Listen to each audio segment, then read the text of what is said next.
Even if only 5 teachers watch this video, then one of you is going to quit. And you might say, it won't be me.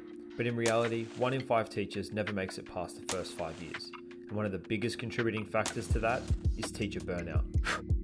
And you might be right, maybe it won't be you, but burnout still affects us all in some way. And if you let it go unchecked for too long, it can almost do something worse, but we'll get to that. And I know all these things because burnout hit me like a truck. And over the past 7 years, I learned 10 valuable lessons that I want to share with you today so that you can continue doing the job that you love and keep your candle lit. All right, first off, teaching is not a sprint. It is a marathon that never ends. There is always something that you're going to be working on.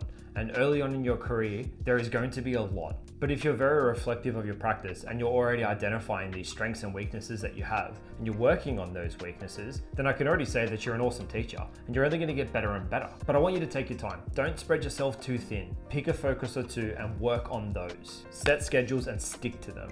Start this early. Out of everything else, please do this one. Never take work home with you. And I know it sounds silly because there's so much stuff that we have to do, but do not take work home. There will always be something that needs to be done, always. But I firmly believe that if you prioritize well, there'll always be time for these things to get done. But teachers are natural overachievers, so if there are things that you have to get done, do them at school. Set a schedule and stick to it. Even if it's 7:30 to 5, 8 to 4, whatever it is, use your time away from the students wisely. Don't open your laptop to just check one email or laminate one thing or check a resource for tomorrow. It is a slippery slope, and if you start, you will fall down the rabbit hole. Unless it's some genuine hobby that you absolutely love to make resources, do not do it at home. Leave it at school. First off, you will not be right. If you are sick, stay home. Period. This needs absolutely no more explaining. Second, your mental health is so important. If you're not the best version of yourself and you just need a day to rest, take it. Or if you need a break from that one kid who is never away, take a day. These are my messages to my supervisors. They are straight to the point, no fluff. And I get it. Everyone's workplace is different. Everyone's supervisor is different. So if they won't accept it, diarrhea.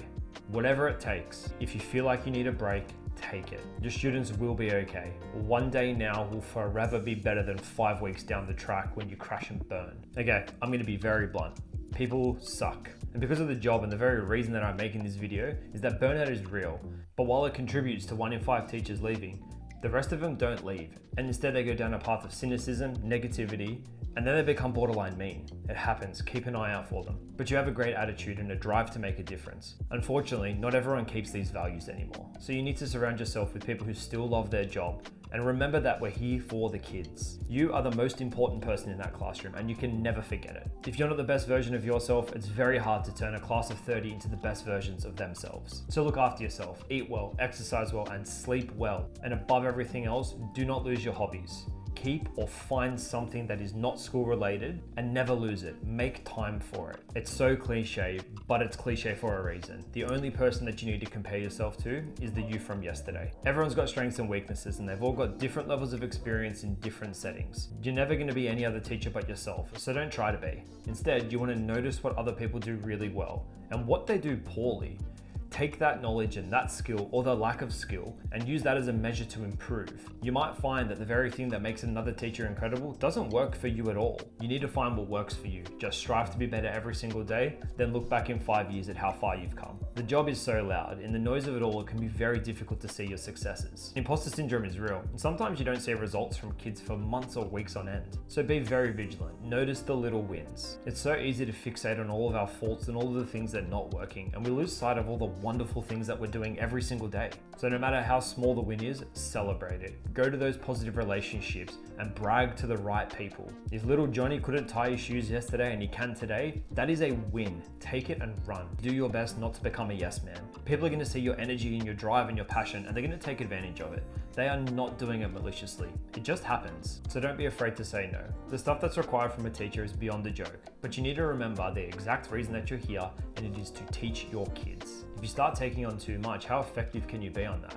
Once you start saying yes to things, people are going to keep coming back, and the next thing you know, you're going to be on 8 different committees and running 5 different programs, all while running on empty. This is the hard one. It took me so long to learn this one, but you're not going to be able to teach everything. There is a constant pressure to meet and achieve outcomes. There's a scope and sequence that dictates everything that you need to teach in a year. But slow down. I want you to know that it's okay if you don't get to it all. If you feel like you're rushing through things because you have to get to it, or you're teaching to tick boxes, stop.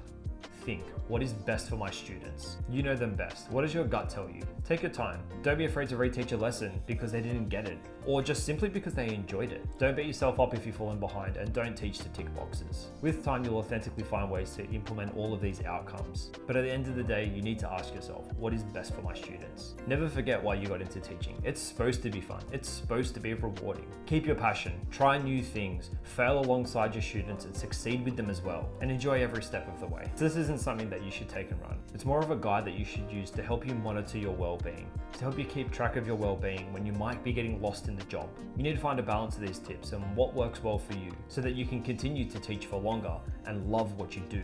But it's not always in control. Sometimes it's your kids that set you off and slowly chip away at you. So if you want a way that you can set your year up for success and make sure that you have the best year possible, click this video right here. Otherwise, don't forget to like and subscribe, and take care and